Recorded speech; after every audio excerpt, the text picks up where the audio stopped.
This is another in what has been for the last decade a series of positive announcements about our reduction in crime, the amazing job that the Tampa Police Department along with the community has done in reducing our crime stats.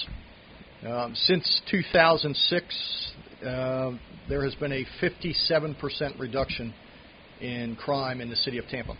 And what that translates to is tens of thousands, if not hundreds of thousands, of less victims. And that's our friends and our neighbors and our family members who are not victims of crime. Because of this, what I would submit to you is one of the most drastic reductions in crime in any big city in America. We are here to announce today another significant reduction in crime in this last year, and I'm going to let Chief Ward talk about this. And we have behind me a number of our community members from various parts of the city that are going to speak to the issues of how it affects their quality of life and what a difference these crime reductions have made in their businesses and in their organizations. It's a team effort. It's not just the men and women of the Tampa Police Department. It's not just how we deploy. It's not just how we use data to analyze crime. It's not how we track it. It's not necessarily how we equip our officers, although that is a big part of it. And this police department is as progressive and as data-driven as any department in the country. But I would also tell you that without the relationship with the community, every part of our community, this wouldn't happen. If we didn't have our neighborhood watches, if we didn't have our community associations that were the eyes and the ears for our police department, if we didn't have the businesses that stepped up to help these men and women, both in terms of reporting crime and identifying trends, but equally as important in terms of supporting the men and women that risk their life every day so that we can have a safer community, none of this would have happened. Just as by way of example, the Stay and Play program that we launched a year and a half ago, over 100,000 kids have taken advantage of Stay and Play. That means that they are now in a safe environment when they used to be on the streets. They are now under the guidance of our Parks and Recreation employees and coaches and mentors, and they are not out there being seduced by the gangs and potentially either being victims or perpetrators. Although we can't prove it, I guarantee you that Stay and Play has saved lives in this community. But this is part of that team effort that you're going to hear about in just a little bit. I can't tell you as mayor how proud I am of the folks behind me, the folks who are behind you, and the rank and file officers that I deal with on the street every day. They get up every day to do a very, very tough job. It is a violent world out there, and they put their lives on the line every day for us. The DNA of this department is that we treat everybody with respect.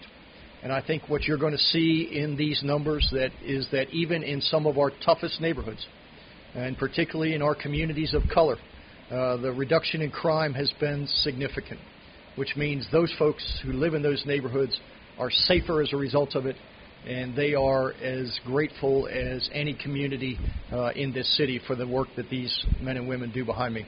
So I'm going to introduce somebody who needs no introduction, Chief Eric Ward. Chief. Good morning.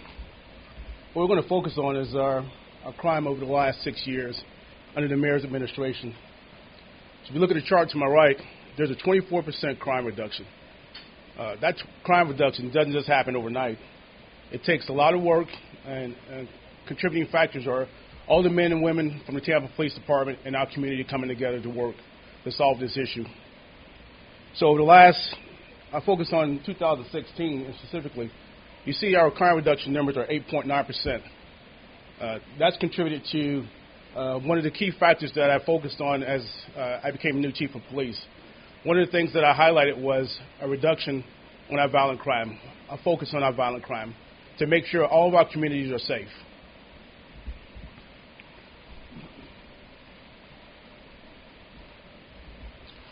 Our citywide numbers, our violent crime is down 16.5%, as well as our property crime, 6.8%. Again, that's a direct reflection of our community getting involved. People picking up the phone, making those phone calls, or getting on our social media sites and giving us those tips to help us solve these crimes.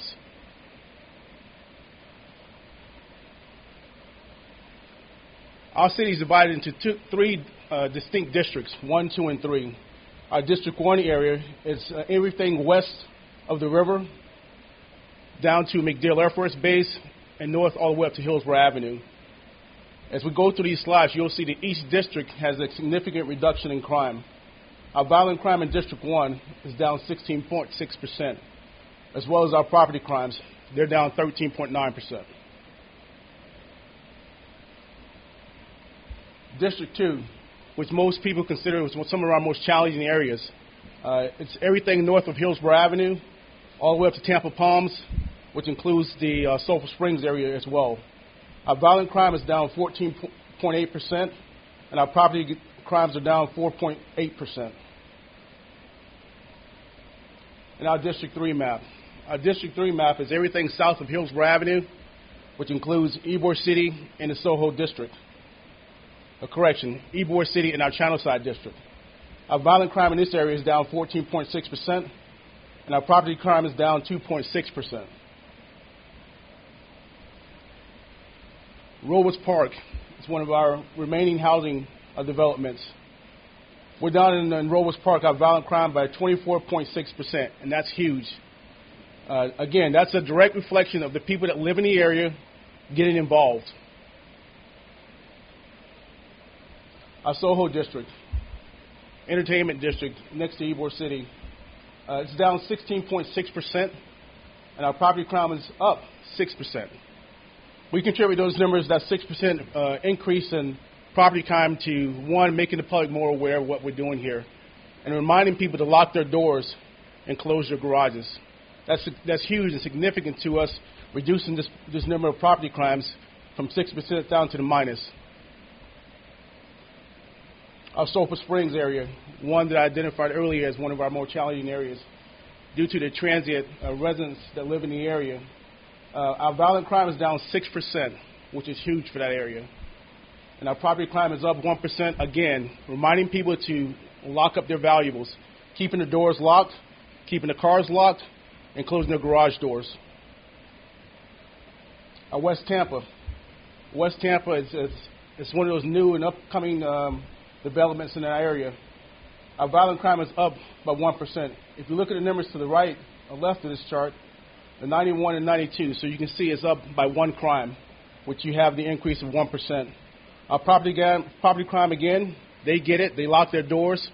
They're down 24.7%. Ybor City is one of our entertainment districts. We're down in violent crime 14.6%. And our property crime is also down, but just making sure that the business owners and our communities are aware of what's going on. We're down 44% in our property crimes. Our citywide, once again, this is a slide we started with over the last 6 years under the mayor's administration. We're down 24% in our overall crime. That's in violent crime and property crime combined, specifically 8.9% over the last year. That's probably almost close to 0.5% or half of our crime reduction in 2016.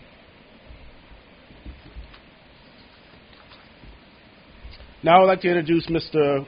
Roberto Torres. He's a new business owner of Ybor City. Good morning.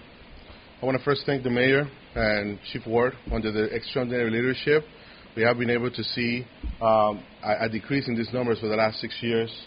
I want to first say that, without those resources devoted to our district, we would not be able to thus kick for the renaissance that we have seen for the last 5 to 7 years.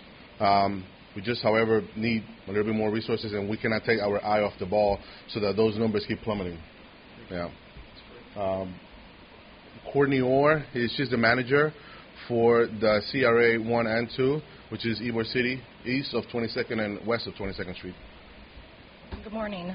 For those of us who work and live in Ybor District, we feel like we have a very strong sense of personal safety, and I think that is due in part mostly to the care and attention that we get from our police force.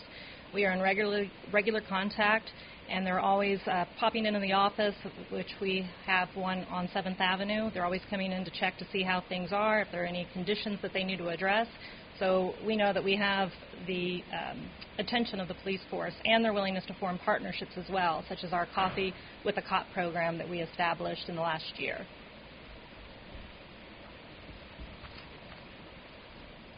One of the things that I highlighted earlier was that we can't do it alone. It takes our business and law enforcement working together to help reduce our crime.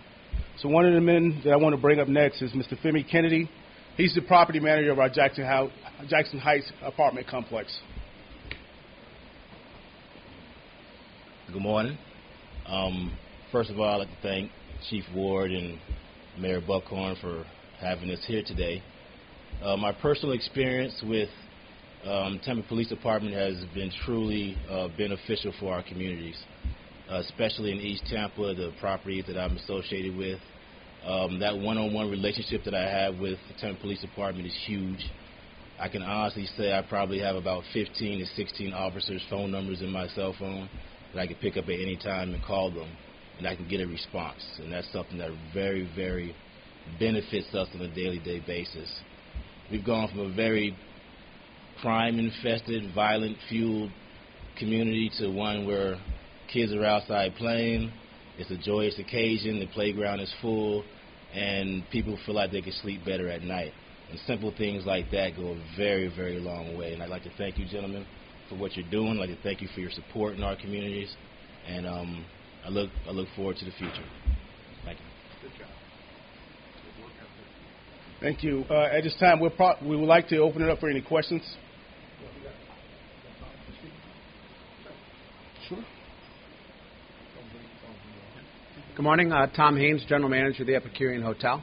The Epicurean's been open for a little over 3 years down in South Howard, and from the very first day we arrived, we worked closely with the Tampa Police Department, and we formed the Soho Business Alliance, and we quickly modeled what had been done in Ybor City with the Business Watch, and we have about 40 businesses now signed up on the street, and we all work very closely. Obviously, the perception of safety in the Soho neighborhood is critical and vital to our business, for the safety of our guests and our employees, and also the neighborhood that we've become part of. So we're very proud of what our relationship is and our partnership, and very thankful for what the city has done for our part of town. So thank you. I'm back. So now it's the time we'll open it up for any questions. Chief, the property crime in Soho, that does kind of stand out. Can you talk a little more about why that's up? Well, Soho is one of our entertainment districts. So with the increased population that we've been experiencing over the last couple of years, we have more people visiting that area. So with increased population, the crime is typically going to go up. It's up to us to develop a program to make sure that we put enough information out there to gain that public awareness to help keep those numbers down.